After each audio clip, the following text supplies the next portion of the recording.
Ini adalah breakdown episode pertama SpongeBob yang berjudul Tea at Freedom. Coba kalian hitung dari 11 detail ini ada berapa yang kamu tahu dan tulis jawabannya di kolom komentar. Ini adalah bagian ketiga dari episode pertama SpongeBob. Buat yang belum tahu, satu episode SpongeBob itu durasinya 22 menit dan biasanya terdiri dari 2 judul masing-masing durasi 11 menit. Dan kebetulan di episode pertama ini terdiri dari 3 judul. Ini, dan ini. Mari kita masuk ke pembahasan. Ada perbedaan warna teks dan background di versi awal dan final. Ini pertama kalinya durasi SpongeBob pas 11 menit, karena di 2 episode sebelumnya itu kurang dari 11 menit.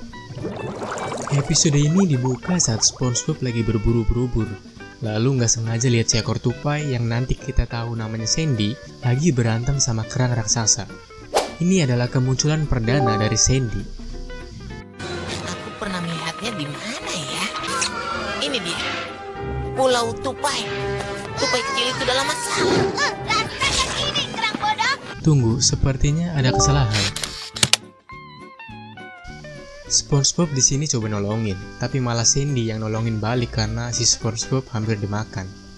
Kemudian mereka kenalan dan langsung akrab. SpongeBob penasaran kenapa Sandy pakai helm. Apa yang ada di kepalamu itu? Oh, ini helm udara. Kemudian Sandy bilang ini adalah helm udara buat dia napas. Dan SpongeBob pura-pura ngerti soal udara. Aku suka udara. Udara itu baik. Apa iya? Nama tengahku juga udara. Semakin banyak udara, semakin baik. Di musim pertama ini, ketika Sandy pakai baju astronot atau baju selam, ekornya tidak diperlihatkan. Tapi nanti di season kedua dan seterusnya, ekornya akan diperlihatkan.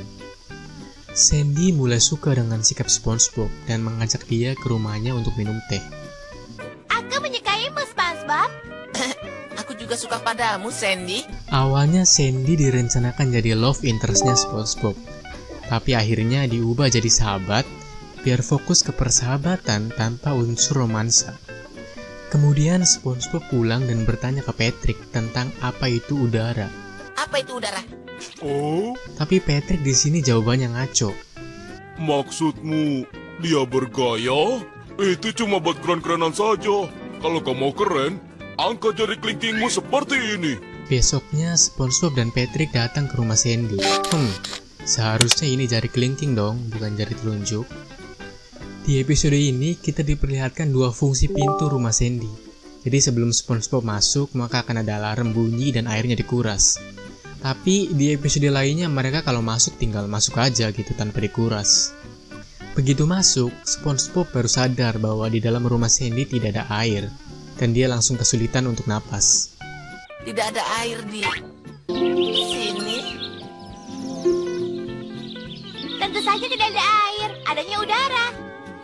SpongeBob di sini mulai tersiksa, tapi Patrick dari luar ngingetin buat angkat jari kelingking.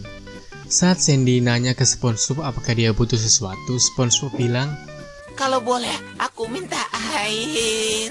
tapi Sandy kemudian pergi untuk menaruh bunganya di vas. Saat Sandy ninggalin ruangan, SpongeBob makin dehidrasi, tapi dia tetap bertahan karena ingat saran dari Patrick. Kalau ragu, keluarkan kelingkingmu. Aku tidak butuh air. Lama-kelamaan SpongeBob udah nggak tahan, ia minum habis air di vas itu. Aku butuh air. Dan kabur ke pintu. Tapi di sini Patrick malah masuk dan ngalamin hal yang sama. Jangan pergi dulu. Udara tidak enak, Patrick. Tidak apa-apa, sobat. Kau baik-baik saja. Tidak akan kubiarkan kau. Tentunya kalian familiar dengan scene satu ini. Karena scene ini sering dijadikan meme di internet. Tempat macam apa ini? Aku sudah bilang kan, Kita harus cepat-cepat keluar dari sini. kau salah bertindak. Tunggu, kita harus keluar. Sandy kemudian muncul dan kaget melihat mereka udah kering. Dia langsung kasih helm berisi air biar mereka bisa bernapas. Nah, di episode ini kita diperlihatkan helmnya punya lubang di atas. Padahal biasanya hanya bagian bawah yang berlubang. Kalau kalian butuh air, kalian tinggal minta. Ini aneh, padahal di awal SpongeBob bilang dia butuh air. Kalau boleh, aku minta air. Terima kasih buat yang udah nonton, sampai jumpa di detail episode SpongeBob lainnya.